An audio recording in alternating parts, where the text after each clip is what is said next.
Elizabeth! No, Elizabeth! No! Elizabeth, don't!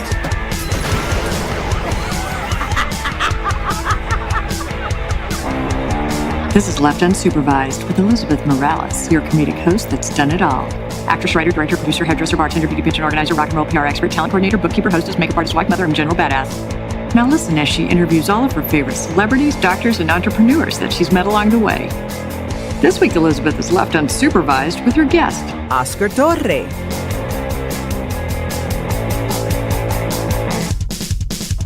Okay, so one of my favorite movies, Macy, is Hangover is one of my ultimate favorite movies. I think that's like everyone's. Right, because or like Girls Trip, too. Because there's always one of those crazy hangover stories. Everybody has a hangover story. As a matter of fact, got one. I kind of sound hungover right now. I'm like mumbling. Are you? So, am I? What did you do last night, Elizabeth? Oh, no. I just rested. I was like... yeah, I'm sure. You're the queen of well, resting. actually, okay, so there's this new vodka that I love. It's by Kettle One, and it's infused, and it's cucumber mint infused, and they have this other one. Girl, that with a little Kettle soda One, water. sponsor us. Ooh, Kettle One. I love you. I love the new infusion.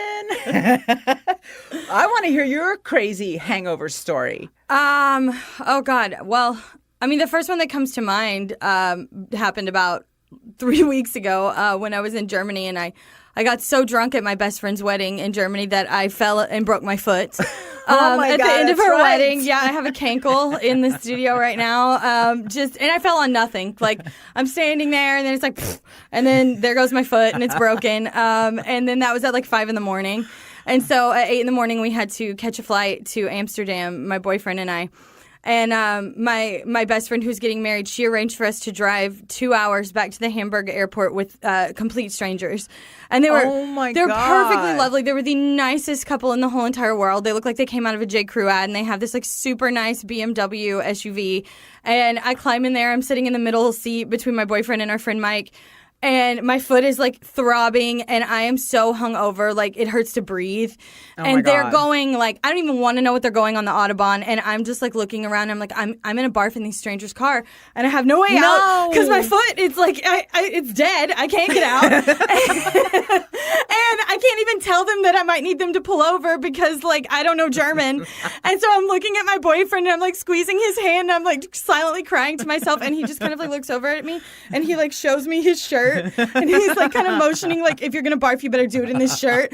Because I couldn't. If I had barfed in those people's car, I would have died. And like, I don't know, by the grace of God, I made it to the airport and got out of their car and went straight to a trash can in the Hamburg airport and just like hung out there for a while. But like, I'm not a super religious person by any means, but like I've never prayed so hard in my life. I was like, dear God, please, if you're there, do not let me barf in this extremely clean BMW of these super kind Germans that don't know me.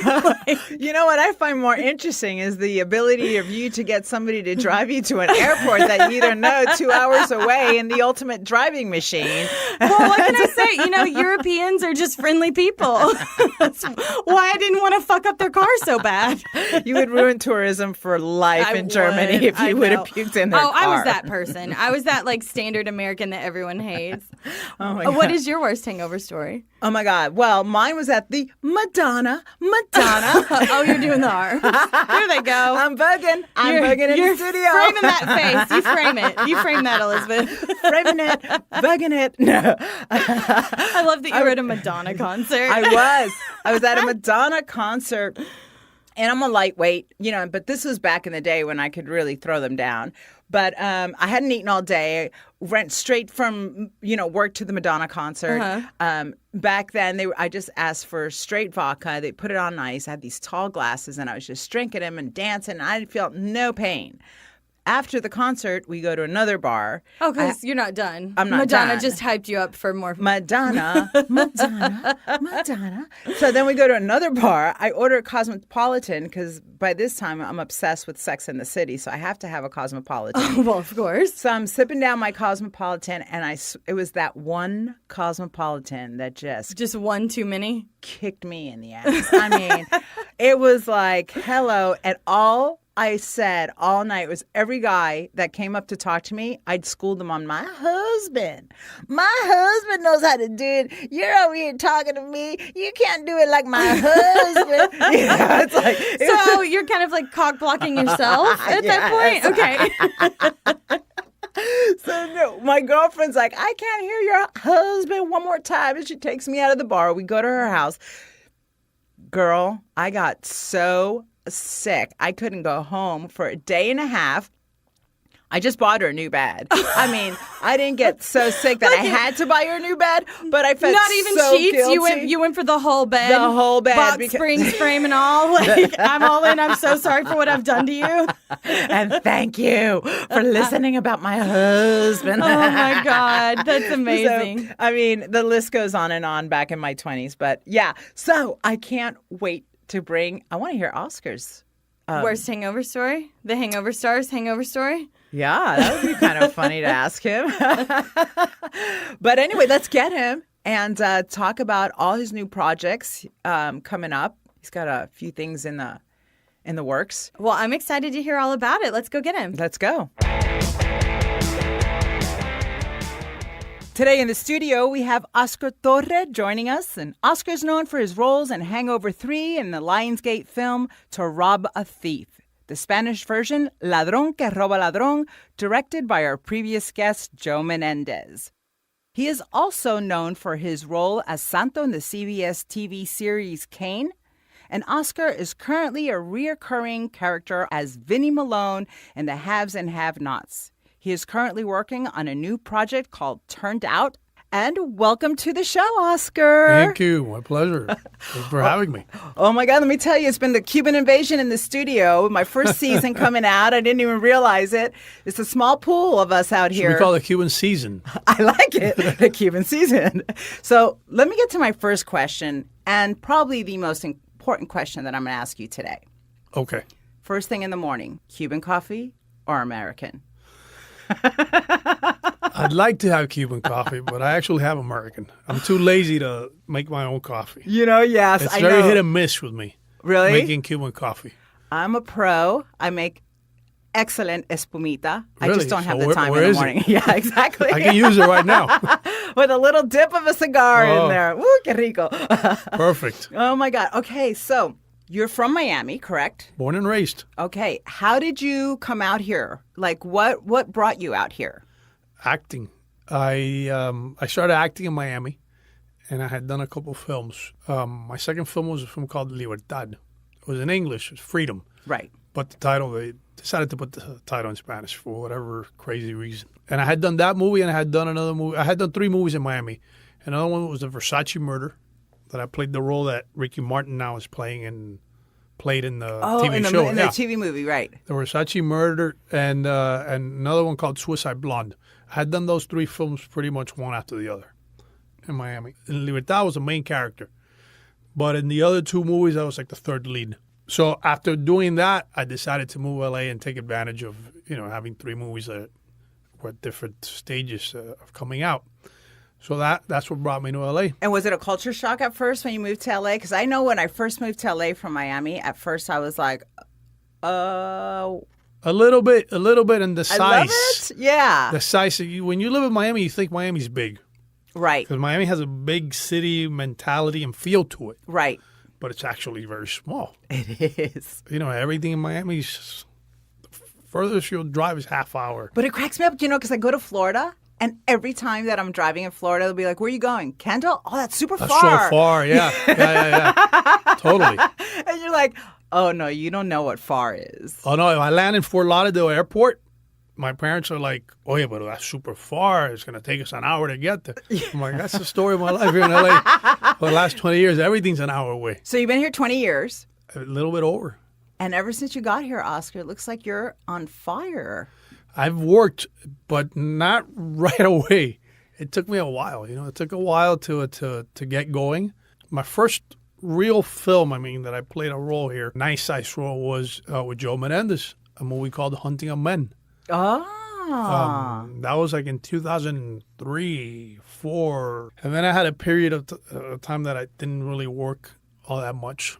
And then it was in 2006 that I got cast in Ladron que Roba Ladron, which was a big deal at the time because it was the first Spanish film produced by an American studio. Lionsgate. It had never been done before. And let me tell you, I remember when they were doing the promo on Facebook, right? There was Joe was doing some promos for Ladrones too. The second one, yeah. The second one. But I was like, I remember commenting, oh my God, it was like an American production. It had a different feel to it. And Totally. I loved it. I want more Spanish stuff to be produced at that level, you know, because it was amazing and really funny. Well, that was the idea. The idea of the first film. In fact, the first film was written in English by Jojo Henriksen, a friend of Joe's. And that was it was written in English, and that was the feel, and that's the sensibility that they both had. Both grew up here. They were both born here Right. in the U.S. So they had that feel, you know, of the quick action caper film Right. heist. And that's what it was, the first one. And then it did really well, and luckily we were able to shoot a second one. I love that there's all nationalities too. Oh, all totally. Well, Latinos. that was the idea, yeah. I love it, and I think there should be more of that, to That was be the honest. idea, yeah.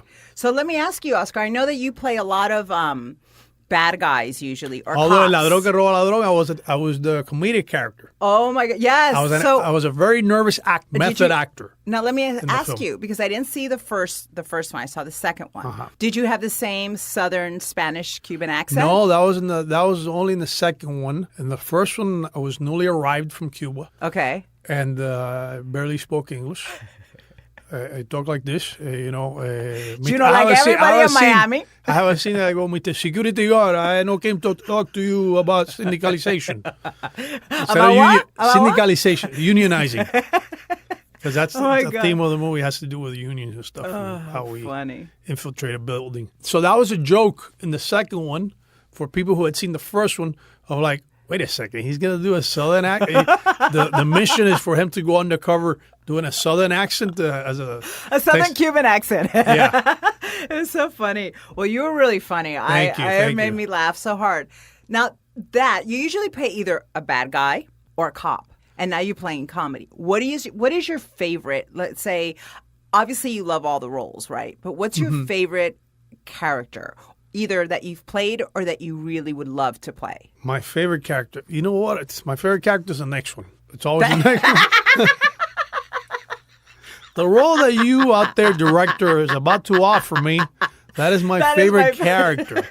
And if it pays well, I love your character. That's my favorite character. Oh my God. The next job is my favorite Yes, character. exactly. But no, I've had a lot of, I've been blessed to have played a lot of interesting, fun characters. In the most part, I don't think any of them as a bad guy. Right. And they're always Right, because you don't want to judge your character. totally no, Right. and they're always like they always live in that gray area. The characters I've played, I've played very few characters who were just bad. Right. And this guy's bad. Right. And pure evil. I've played a few, Right. but in the most part, are these guys who you're trying to figure out who you kind of know them, and it depends where you're standing. They're either a nice guy like Santo in Kane. Santo was a killer. But he had a heart. He had a heart. He loved Yes. his mom. He was loyal. He would not betray Jimmy Smith's character. Yes. Regardless of whatever they threw at him, he would not betray him. He would go down. So that kind of thing, I think, attracted audiences to a character like that. Even right now in the Haves and Have-Nots, You play a drug lord, correct? I On the play have and an have-nots? Italian mob boss. Yes. Italian-American mob boss. Okay. Audience likes him, which I was really surprised that they liked I him. always like the bad guys. But they... This is not therapy. But what they've said is that they like that I'm all about my family, Right. and I will kill for my family. Yeah. So in a way, he's not all bad, although he's more on the this character is more like he's very dangerous. But he could justify it. Yeah, totally. He justifies everything. Yeah. So, an interesting thing that you said Mm-hmm. earlier before, that there was a time where it took a while for the phone to ring, right? It wasn't immediate when you came out here. What advice could you give to listeners that are kind of like, when that phone is not ringing, what did you do to stay on the path, to not get discouraged, but to keep moving forward? What do you do to stay focused, to not do, because as actors, it's a roller coaster ride sometimes, right? So what do you do? All the time. Yeah. As actors, I don't care who you are. You're always scared that it's not that at some point it'll stop. So what do you do? I'm always scared. What do you do? I try to stay creative, and that's what I would tell anybody. Work on your own projects. Have your own Super important. Write your own script. Write about your pain. Write about your, funny things in your life, your family. We all have crazy families. Find your voice. Find something to do that's creative, that feeds that part, and you don't need somebody else to be able to do it. Maybe you need somebody else to shoot it. Right. But the writing process, the creating process of it, that keeps you sharp, keeps you going, keeps you with that energy of like, hey, I'm working on something. And that way you don't feel that whenever you go in an audition, if I don't get this job, I'm going to die. It's the end all be all, Because right? I need this job, not only because of the money, but I need this job to be creative, to feel like I have oxygen.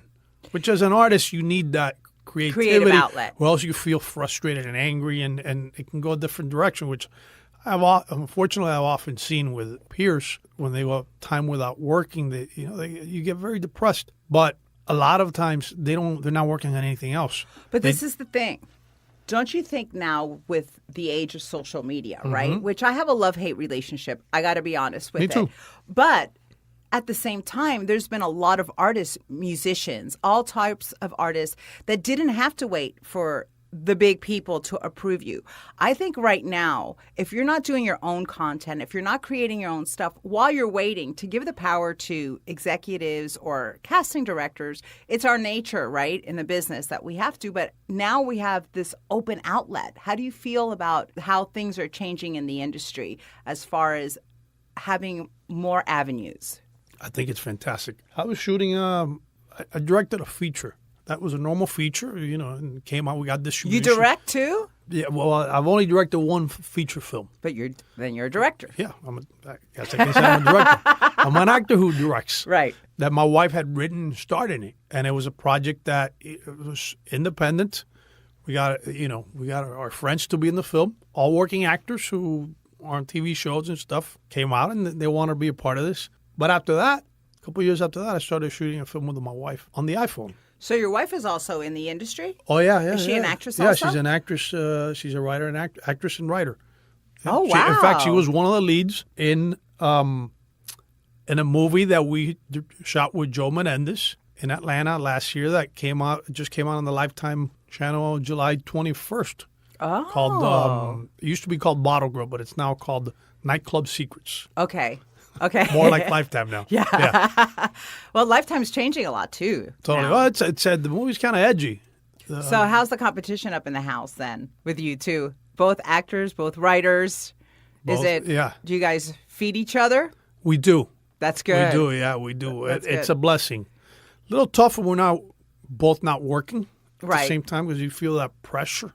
You want to be acting. But at the same time, it's great because she understands when I, go away for 2 months, and the same with her. And so that's one of the blessings, and we can be creative and talk about the same things, and we talk the same language and work a little different, our process, but still we have the same passion Right. for acting and telling stories. And I think that's a gift. It is a gift. And it's, when you're a storyteller, you have to tell the story. What is, we all have that one role, I think, that you think about and you're like, shit, you're scared. You can't even swallow. I what would be that role that would petrify you, but you would have to do it anyway? Or is that something that you crave, that you want, that you're like, No, that's something I crave. Honestly, I can't think of a role that I would say I'm so afraid to play that. Right. Although every time I get cast on something, and I heard Meryl Streep say this, which is interesting, which made me feel a little better. After I get cast, there's a part of me that's like, oh my God, how am I going to do this? Right. How am I going to pull this off? Right. And I think you want that. You want the risk of, I might fail. If it's too easy, you start feeling a little lazy or you get repetitive as an actor, and I think that in the long run, that hurts you. So I always get that sense of like, how am I going to do this? Ladrones, for example, the whole Southern accent. I had tried a million different accents. Well, I got to tell you, that one to was... play that character because it had to be funny. Yes. So but I can't play like, oh, this is so funny. I had to play like This is me trying to be as believable as possible doing a Southern accent. But I know as an actor Right. playing this role, this is it's a comedic scene.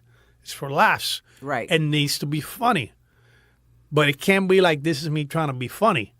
Right. And so you're running the risk of, as an actor, you feel I'm running the risk of being a clown and not being funny. Yeah, but that's what acting's all about. is That's what it's taking all those about, risks. and that's the risk, and Yeah. that's what makes you feel alive when you're playing these roles and the danger, and that's where the fear comes in. Right. Stuff like that. Is taking that risk. It hasn't been that much the whole emotional thing of am I going there? Right. Yes, when you're doing a scene in that day, Right. that's something very emotional, personal, hits home, close to home. There's that, I'm going to go there today. And there's always there's an energy to that. Right. That's a little, that once you're done with it, you feel relieved. You can breathe. Yeah, if you pulled it off. But let me tell you, Oscar, your Southern accent is not too far off. I have cousins that live in Orlando, and Orlando is very Southern, and they talk like this, and they have a Cuban accent with a Southern thing, but they live in Orlando, and it's like, it's really funny, but you know. It is, Yeah. yeah, especially when you go further, Yeah, exactly. further north. My Southern accent, finally what I came up with was Heath Ledger doing Brokeback Mountain. He talked like that. That was finally what I said. Okay, that's what I'm gonna play, because I was looking at real Southerners and I'm like, wow, there's so many different accents in the South. Yeah. So I'm like, I'm gonna choose somebody who's not a Southerner, who's far away from being a Southerner, doing a Southern accent. I think if I tried to imitate that, that's what's gonna be, because I'm playing an actor in the movie. Right. Who's now has this job of doing a Southern accent. He got a Cuban accent. He talks like this, so he really doesn't know how he's going to do a Southern accent. So when I looked at Heath Ledger, I kept looking at him like, and then the chewing tobacco, and then I chew tobacco, and I put way too much tobacco in my mouth. And if you ever chew tobacco, that will make you vomit if you've never done it before. And now I'm trying not to vomit. So I'm like, now I'm trying to do a Southern accent and trying not to vomit as a character and as myself. And I think that's where the humor, finding that obstacle in the scene. Right. And then she tells me who she's a Southerner for, says, where are you from? Because I've never heard that accent before. And I've been pretty much everywhere in the South. So I'm like, okay, I got to pull this off. Yeah. Now that you feel the added pressure. So if you go to that space that you actually believe that moment, Yeah. then it becomes fun and as an actor. Now, do you have, don't you have other members of your family that have been, or are you the only actor in your No, family? I had a cousin who just passed away. I thought so. Very Julio Oscar Mechoso, very established character. incredible actor. Fantastic. Yes. Fantastic. Incredible. Who I had the pleasure of working with, sharing the screen Did you? in Kane. Oh, wow. How did that feel? That was great. I didn't want to be an actor when I was growing up, but he was the actor in the family who I had seen in Que Pasa USA. That was Oh, his he was first- in Que Pasa USA? He was in Que Pasa USA. He did a couple episodes Que Pasa USA. I had seen him in Que Pasa USA, and then I had seen him in Miami Vice, which he recorded. And I was a big fan of those shows growing as a kid. He works all the time. He worked all the and time. Such a great actor. Julito.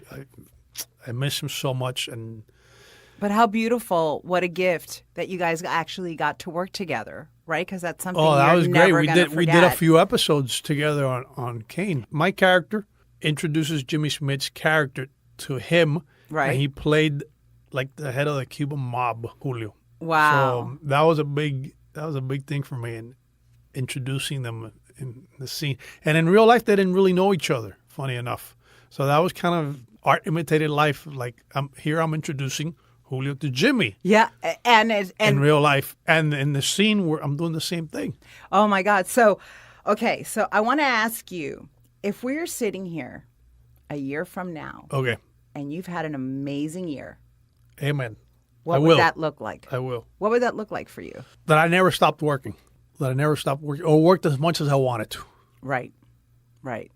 Wow. That's what it would look like to me.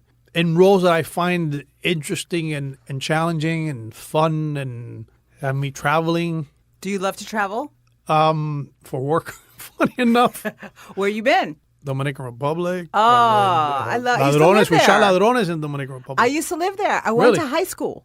In Dominican Republic. I went to junior high school and the beginning of high school, and then I graduated high school in Las Vegas. But yes, I lived in Santo Domingo for like 5 years. When I left from Las Vegas, moved Okay. to Dominican Republic, That's cried when I got That's a big there. change. Let me tell you, being born here in the States, I had never gone to like a third world country or like outside of the United States. So my mom marries a Dominican guy, and she takes me to Santo Domingo. I was probably like 12, 13. Didn't know how to write Spanish, knew how to read, like talk it, but not really read and write. She sticks me in a junior high school that has no English, right? So I learned Spanish. And I got there and I start crying. You know, I get out of the plane, all military guys, and I wasn't used to that. So I was scared. So I start crying and I was like, I don't want to live here. I had a vacilón. I had such a blast in Dominican Republic that when we moved, I cried because I didn't want to leave. So Dominican Republic is a lot of fun. it's fun. We shot there. We spent there over a month. The in people are so fun. Oh, yeah. I had been there. I had been there quite a few times before, but not acting. I used to play baseball. Right. And I had played baseball in the Dominican Republic. Funny now, I find myself. You used to play baseball? Yeah, I played You till played I was it- 19. Shut up. Yeah. So we played a couple of times. We played in the Dominican Republic in La Serie del Caribe Juvenil. Oh my- Juvenil, yeah. So, Oscar, if you were an actor, would you be a baseball player? If I had been good enough, yes, to make it to the major leagues, yeah. If you were an actor, That was what my would dream. you do? That was my dream. That was your dream? I wanted to be a baseball player. More than an actor? Like to Well, acting? I didn't care about acting at that time. At that time. It was Oh, something that that's I fell into. interesting. I'm glad that I'm an actor because you don't have to retire. As a basebball Yes, player, I would have been retired at this point. Yeah, that's true. So, All right. Well, Oscar, we have a little game that we call here fake news. I'm going to have my producer come in. Okay. It's on, buddy. Cuban to Cuban. You're going down. it's all fake news if you're Cuban. Or Unless at least exaggerated news. You know, my aunt always tells me if she wants me to hear a news story, like my little old aunts, and they're always fearful of everything, you know. So they always call me and they give me like this whole thing, and then I'm like, okay, tia, gracias, you know, and she'll be like, no, but listen, I heard it on the American news. So it's it's not true. Spanish news, so it's true. And I'm I like, know. okay, thank you, tia. I saw it on Yahoo. All right, let's do this. Hashtag fake news. All right. Thank you for playing along with me today, guys, on hashtag fake news. I'm so excited to play with you, Oscar. Okay, that didn't sound right, but okay. I'm excited too. Me too. There you go. All right. So how this game works is I'm going to read you two news headlines, and one is real and one is fake, and you are going to pick out which one is the fake news. Okay. Okay? All right. Are you guys ready? You ready to I'm play? ready. I'm ready. I'm feeling competitive this morning. All right. News headline number one. Delta flight attendant demonstrates proper technique for eating fellow passengers in the event of a crash. So that's the first news headline. I'm going to let you think on that. Okay. And news headline number two. Louisiana woman busts naked intruder in her tub munching on her Cheetos. Which is the fake news? Munching on her Cheetos. Which one's is there any from Florida? No, we just have No. Louisiana The first and a one. Delta flight The attendant. Delta flight attendant sounded a little bit fake. All right, so that's the Not fake a little news. bit fake, very fake. Yeah. Yeah. All right. Yeah, because The Delta flight attendant? Unless she Yeah. lost her mind, and obviously that was her last day at work.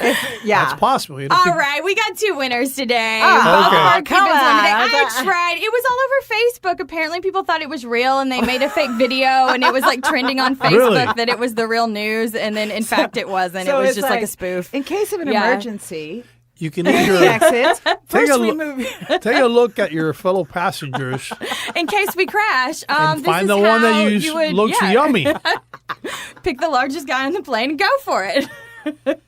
Oh. Yeah, sorry. Yeah, it was trending on Okay. Facebook. I know. I kind of. Okay. I'm sorry, but we got two winners today, so So the that's second good. one was real. Yes, the Louisiana woman busted a naked intruder in her bathtub eating her Cheetos. That is in fact true. but can what she see was that. most upset about was that he was eating her Cheetos. Yes. Not the naked part. Exactly. Okay. Not the break-in. At least he was clean, you know. Yeah. He was in the bath. Just orange stuff all on the side of her bathtub. Little orange dust everywhere. Little orange prince. All right. Well, thank you guys so much for playing with me. This was fun, and I will catch you guys next week. Thank you, Macy. Thanks. Thank you. Oscar, so me and Macy were talking when Joe was coming. We were talking about what our worst or funniest audition stories were, right? Mine was my dog got sprayed by a skunk at midnight, and he ran in the house. We didn't know he got sprayed by a skunk. So the whole house emanated that skunk smell. I smelled like skunk. I went to an audition the next day. I had washed my hair, taken a million showers. I called my husband from the car, and I'm like, baby, I still smell that skunk. I get to the audition. Everybody in the audition's like, do you smell skunk? So basically, I was skunkified for a whole audition. They called my agent and was like, she either burned a huge fatty in the parking lot before she walked in here, but she smelled like skunk. So my agent called me. She's like, what? And I go, girl, and I had to tell the whole story. We laughed, but I was really horrified inside. I was laughing. Yes. So do you have any worst story audition? I'll tell you what. I have quite a few. But I have one when I was living in Miami. I had a friend of mine who had gone to high school with me, Nelson Garcia, who was working in the industry at the time. And he calls me up and he says, hey, there's this TV show that they're looking for actors. They're casting for the lead actors, and they're casting in New York, and they're casting in L.A., and they're casting in Miami. And I'm working the audition, and I can get you in. Okay. I go, that's fantastic. I'm like, what is it for? He goes, well, there's these 5 guys who used to be criminals and now they're recruited to fight crime or something like that. And you're supposed to be good with martial arts. I'm like, I don't know anything about martial arts. He goes, it doesn't matter. Right. They'll probably cast a stuntman to do the fighting and all that. Right. They're just looking for actors that can act. I go, great. So he gets me the audition. I show up. I'm at the audition. And I look around and I see all these guys that look like martial artists. Black belts. Oh, yeah. And dressed in like, they were dressed in uniforms, martial arts uniforms and stuff. And the gi. Exactly. I don't even know the name. The gi. And they're stretching and they're doing like the Van Damme thing, the leg over their head and stuff like that. And what are you stretching your neck? And I'm wearing jeans and a tight shirt because I'm trying to look like I'm tough. Jeans and a tight shirt. And I'm looking at these guys doing all this stuff. And they got bags. And I'm like, bags? What are they bringing bags for? Oh, my God. I look in the audition, and they had the audition was in this huge room in a hotel that they had rented. I know where you're going. And they got weapons.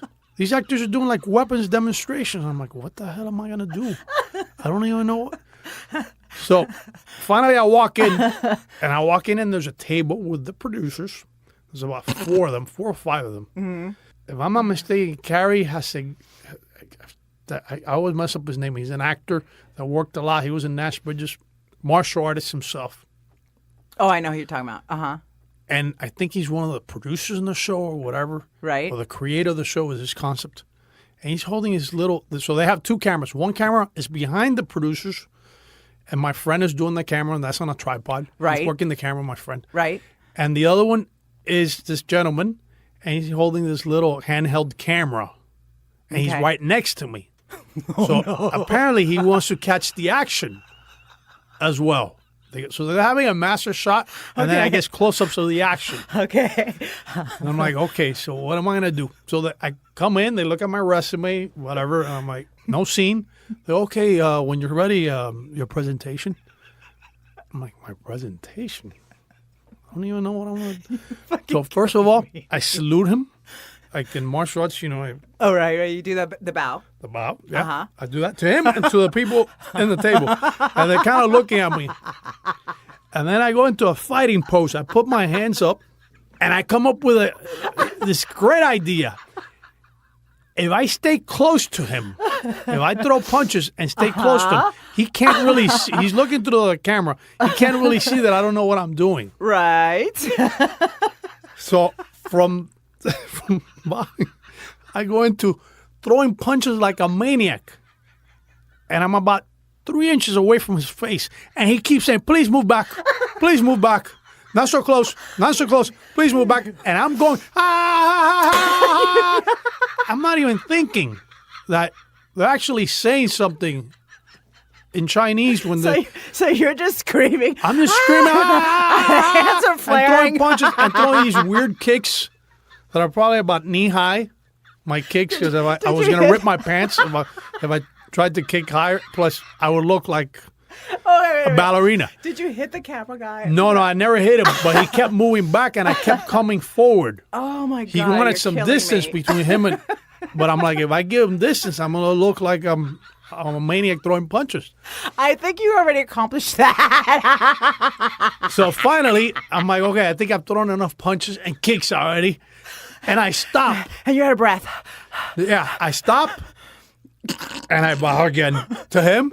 And when I turn to the producers on the table to bow, they all have their heads down or their backs to me. Oh my God! They're laughing.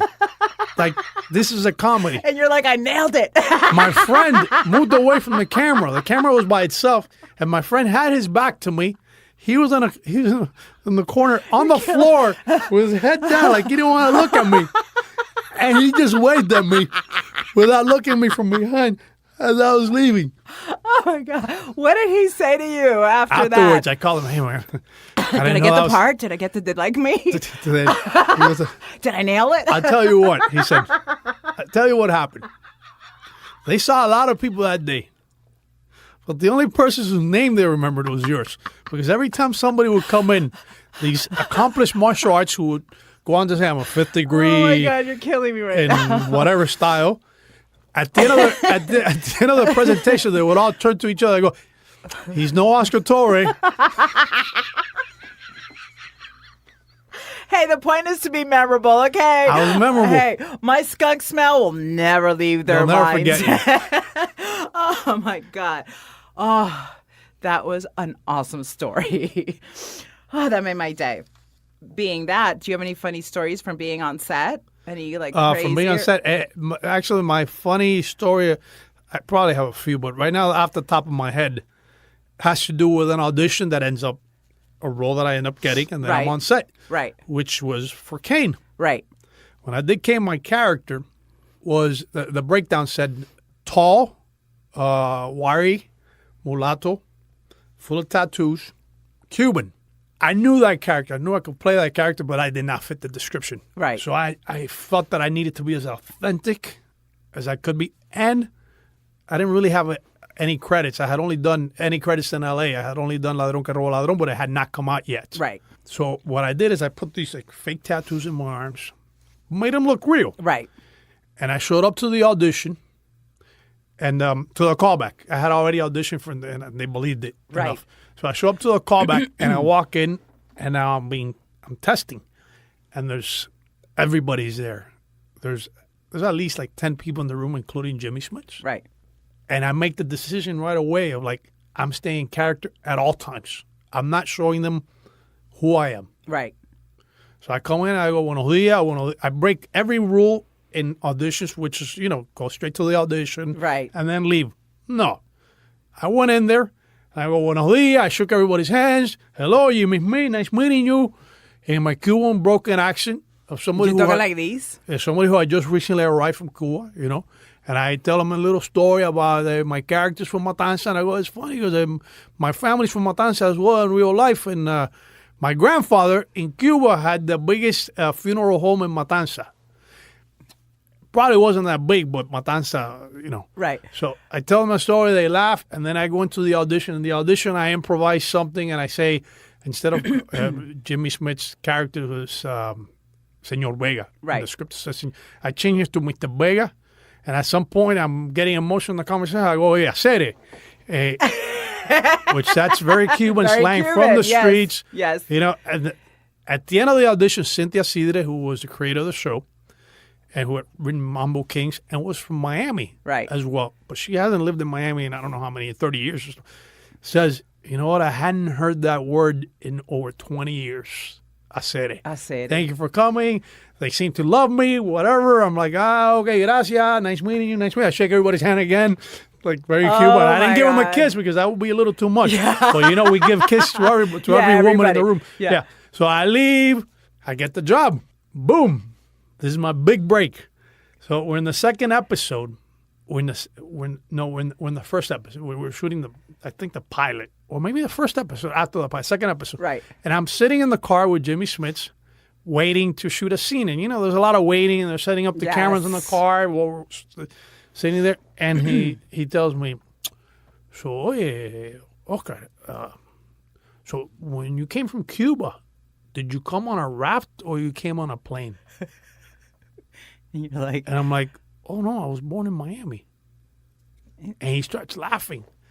And he goes, we thought we cast you thinking that we were getting it. The reason why you didn't have that many credits is because we're getting an actor from Cuba who just recently got here. and you're like, And that's how we were like, okay, I'm sure he's got plenty of credits. oh my God. He in just Cuba. In Cuba. Yeah. He just got here. Oh my God. So they bought it. They bought that I was Cuban, Hey. and I really spoke that way. I love it, man. Yeah, me too. I got the job. Yeah. We always put the G at the end of the man. No, you mean? Man, Oh, of course. my God. So everybody sounds like Tony Montana. My dad used to sound like Tony Montana every time he talked, It's so funny. You go to the Cuban's house, they have a picture of Scarface, and you're like, okay, That's funny, I don't know yeah. if you should be idolizing that, but okay, he's And Cuban, man. and it's funny that when Cubans imitate other Cubans, they don't imitate real Cubans. They imitate an Italian playing a Cuban. Al Pacino as Tony Montana. Yeah, exactly. It's so funny. Oh my God, Oscar, it's been such a pleasure to have you Thank here. you. The pleasure's been mine. Oh my goodness. I've never met you before. It's my first time, and I'm so glad. I hope it won't be my last. The Cuban connection. It's a small Exactly. pool, so I'll meet everybody eventually. Small pool, a lot of fishes. Yes.